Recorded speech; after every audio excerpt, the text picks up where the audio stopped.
Welcome back to our 5th unit over Roman art as we now head into Rome.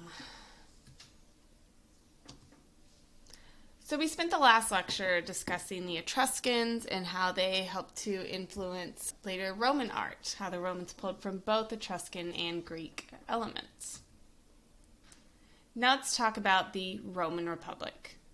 Later with the Empire, this is how large their territory extends to, but we're not quite there yet. So yesterday we discussed Etruscan art, which coincided with our Greek Archaic. We're going to move into the Republican period. As you can see, it corresponds with our Greek Classical, Hellenistic, and later, after Julius Caesar's death, the Civil War, and the granting of Octavian to become an Augustus by the Senate, we'll have the Empire. Let's focus on our Republic first. So Rome was founded in 753 BCE. Then we have the establishment of the Roman Republic. They dispose of the tyrannical kings, create the Senate. Later, Julius Caesar is killed, and we have the founding of the Republic with Octavian. These dates are found on your handout, so I'll be referencing them later. But let's discuss, why there's an influence from ancient Greece. So our Hellenistic period ends with the Roman defeat of Greece. Going back, Rome was founded in 753, and it takes hundreds of years to gain control over Italy. 117 to 200 AD, Rome becomes the greatest empire ever known. The art is highly imperial. It's celebrating the leader. There's much more of a sense of individualism, of propaganda. But if we'll look here, in 211 BCE, the Roman general Marcellus brings back spoils of war from Greece. And as he and his troops are carrying these spoils of war off of the ship, these Romans start to see all these major Greek artworks coming in. And this is what spawns the obsession with Greek art. And Romans begin collecting Greek art. By 146 BCE, Greece becomes a Roman province. This coincides with our Hellenistic period. And so they begin to collect Greek art. Let's come back to 753 and the founding of Rome for some background information. So you have these two brothers, Romulus and Remus, and they're basically abandoned and they're raised by the she-wolf. So we see that depicted here. Now, this image is often used to portray this story. However, the wolf is most likely Etruscan, but the infants right here are actually a later addition during our medieval period. So just note that not all of this is original. But anyway, it helps to show this story of how Romulus and Remus are raised by this she-wolf. And then eventually we have the foundation of Rome. Now it's called Rome after Romulus because he defeats his brother. He kills his brother. So I want you to consider how even the origin story of ancient Rome starts in blood. Romulus killed his brother to found and become the king of Rome. We go for a couple hundred years, and then the Roman Republic is founded. This is a reaction to these tyrannical kings. So they depose of the kings, and now we have the creation of the Senate. Now, our Greco-Roman art is called Greco-Roman because of the clear Greek influence. However, let's talk about that. So, when I first went to Rome, I went my senior year, and I just began my love of ancient Roman art. And I remember my mom kept saying, "Oh, it's just Greek art. Essentially, Roman art is Greek art." And I hadn't been to Greece yet. My mom had already gone to Greece in the 70s and multiple times, I believe. And so I didn't quite understand that until later I went to Greece. And then I went to Rome 2 times after Greece. And then I could see the influence. However, there's this misconception that everything about Rome is Greek. But what we're going to discover through this course is that the Romans are pulling Greek elements and then making them their own and expanding upon it. We started to look at that with our last lecture where they were pulling from Greek elements and from Etruscan elements to create their own. So this is often referred to as Greco-Roman.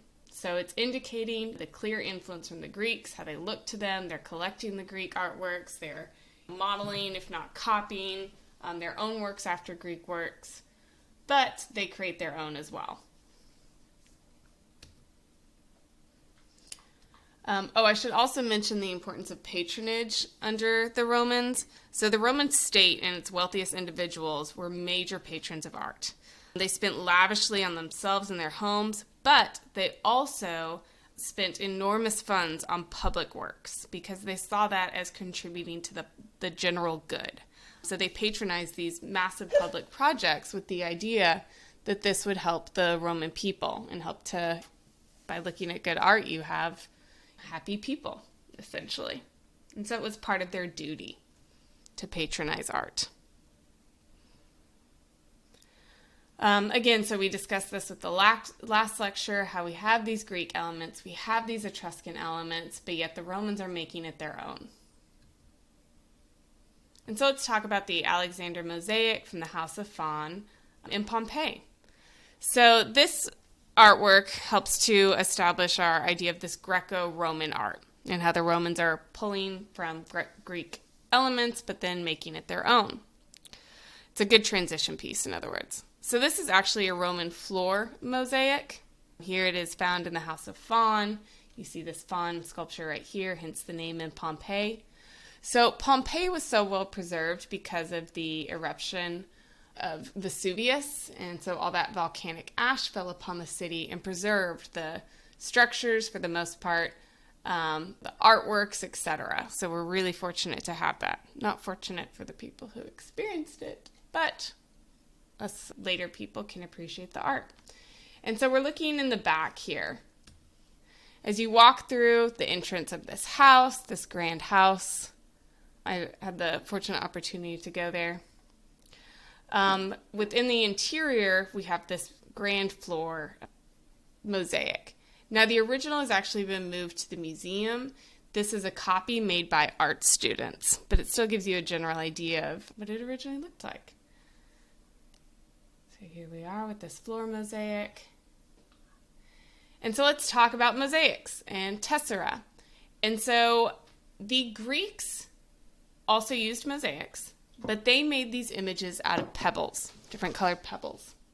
The Romans take that idea of mosaics, but they're going to be creating these small little tesserae, so those tiny little squares, the small square mosaic pieces. And they're making it out of limestone, of marble, glass, etc. So again, they're taking this Greek element of mosaics, which were based on pebbles, and they're using it to create their own. And they're expanding upon it. They're using these tiny little pieces to create all these different colors of our face here, to create this sense of volume and modeling and shading. I'll discuss that later. So it's very masterful. And so many argue that this is actually based on a Greek mural, that there was an enormous example of wall art of a mural piece made by the Greeks in which this was based upon. So again, we're pulling these Greek elements but making it their own. So let's take a moment to appreciate all these different formal elements. So first of all, we have Alexander the Great over on the left versus Darius. Darius should sound familiar, right? We discussed him with Persepolis when we go back to ancient Persia. And so what we see here is a lot of Hellenistic elements. It's very expressionistic. It's extremely dramatic. Look at all of these twisting and writhing bodies and these very dramatic facial expressions. And we're seeing it's essentially a very chaotic composition, but that's purposeful. They're trying to show the chaos of battle. Battle is chaotic. But we have these dynamic and twisting pose of our Hellenistic period. And so if we're looking at Alexander the Great and Darius II and his charioteer, we can see who's losing and who's winning, essentially. Alexander the Great, again, is composed versus Darius, who seems to be taken over by emotions in that moment as he reaches out to a fallen comrade, likely his brother who has just been killed. So you'll notice in the middle this soldier and this dead horse, but again, some argue that this is his brother. So this Hellenistic expression and drama. And I want to introduce a new art history term. So these small little tesserae, in which you can use all these different colors of these small little squares, enables them to create this sense of volume on this two-dimensional surface. Look at all the details here. So we have this word modeling.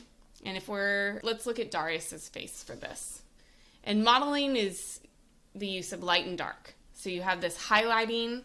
So the white color, we can see the source of light is in front of Darius, where the highlighting is on part of his cheek and his nose. And then we have shadow. And this creates volume. They've been observing people in real life to create this sense of depth and volume, to create realistic images. So that's modeling, this highlighting and shadow to create a sense of volume on a two-dimensional surface. And look at all the details throughout this, even with the shadows and the folding of the drapery, the clothes that they're wearing, etc. All these tiny little details out of these small little tesserae. We have examples of foreshortening, again, these writhing and twisting bodies. We have this sense of space by the overlapping figures with our foreground, middle ground, background. I want to take a moment to look at this figure who has fallen down. His face is no longer present, but we see the reflection of his face in the shield. So they're really, just like our Greeks were studying optics. This is likely based off of a Greek original, but the Romans are studying optics and considering how to create the three-dimensional world in two-dimensional form as well. And here we have Alexander the Great. Alexander mosaic. So I'll give you a moment to just briefly scan your eyes around this composition to appreciate how detailed it is.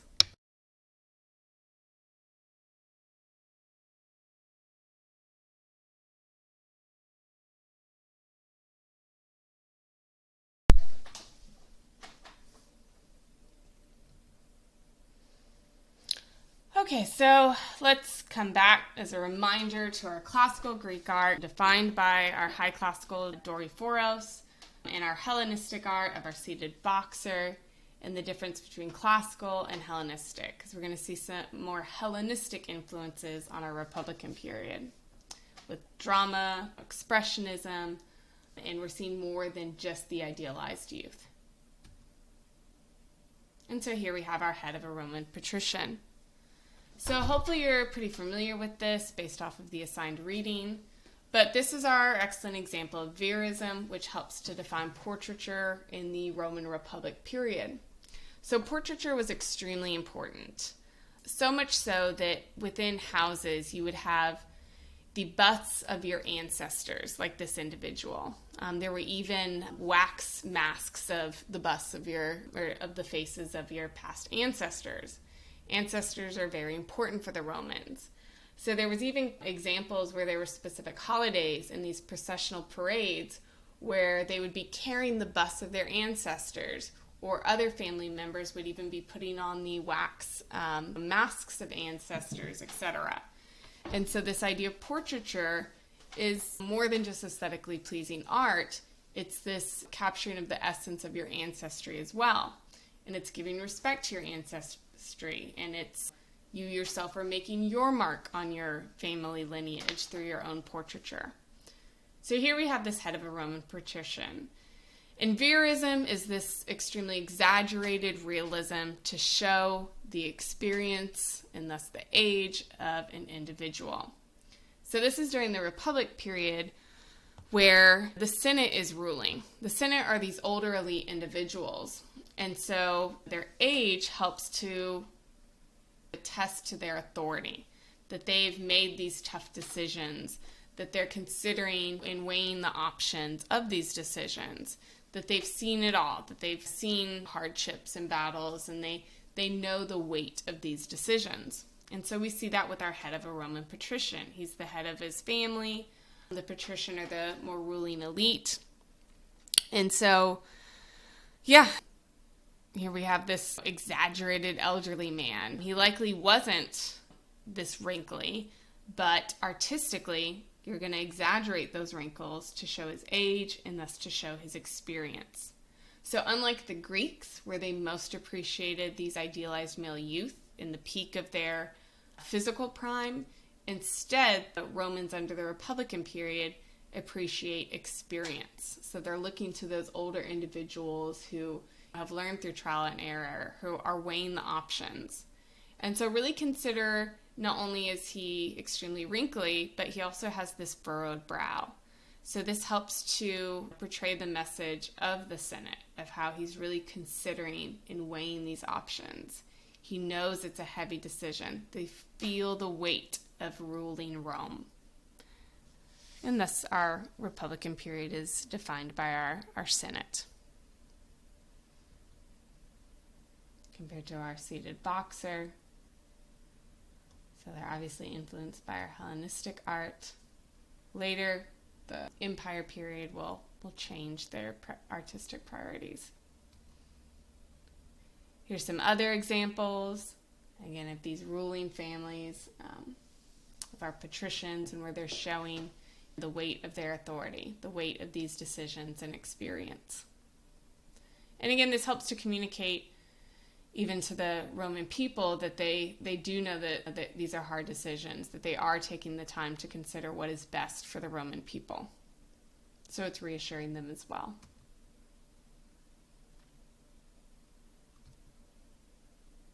Versus our classical period, Greece. So Laocoon, here is another good transition piece where we're seeing these Hellenistic elements and some new Greek elements. So this one I've labeled as Roman Republic period / Hellenistic Greek. So the reason for this is because we likely have a Hellenistic artwork, or at least based off of a Hellenistic artwork, with a literal addition made by Romans, so a Roman addition to it. So let's back up. This was found during the Renaissance. Michelangelo actually even was there when it was uncovered from the earth. And so he helped to restore it, actually. There was some debate about the placement of that bent arm, of the main figure's right bent arm up here. But anyway, back to the figure. So what we're depicting is a Greek story, so hence our Greek origin. And it's the story of Laocoon from the Trojan War, which you're likely familiar with, where Paris fell in love with Helen and they escaped back to Troy. This causes a whole war in which eventually the Trojans are destroyed. And so what we see here is Laocoon, and he's a Trojan priest.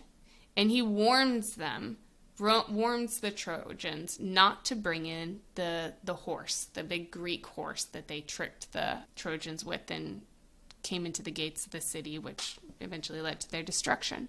So this Trojan priest warned them against it. Now, remember, across the ancient world, these city-states have their own gods, their own patron deities. Well, the gods had already decided that the Trojans would win. And so they're upset that Laocoon is trying to stop this. And so they take out their vengeance upon Laocoon. They punish him. So this is a depiction of he and his sons who are being punished by the Greek gods. Because again, the Greeks are always behind, the Greek gods are always behind the Greeks. They're not going to be behind the Trojans. And so these giant serpents were sent by the gods to destroy them.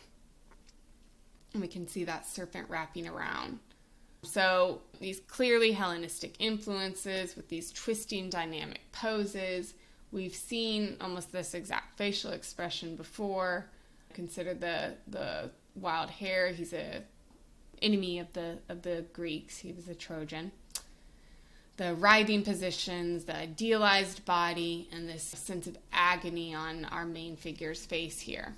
And the agony of his sons. Hierarchy of scale, he's more important, idealized, they're younger. However, the composition is extremely off. These two figures seem to balance one another out, where we have this shape that goes around. They're on this pedestal, so this is balanced.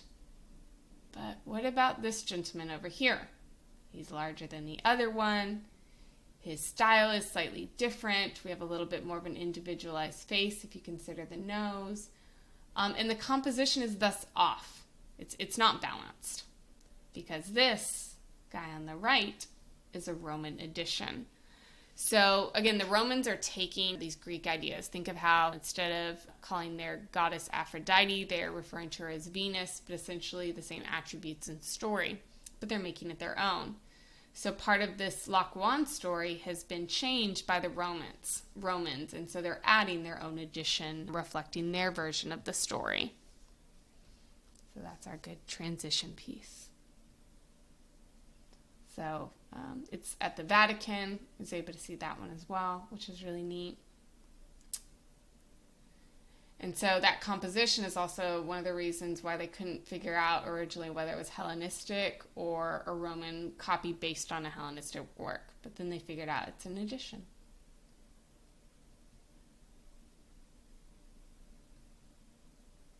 Reminiscent of our Expressionism versus the classical. Here was how the arm was placed for a period of time initially. So there ends our Roman Republic before we go into our empire.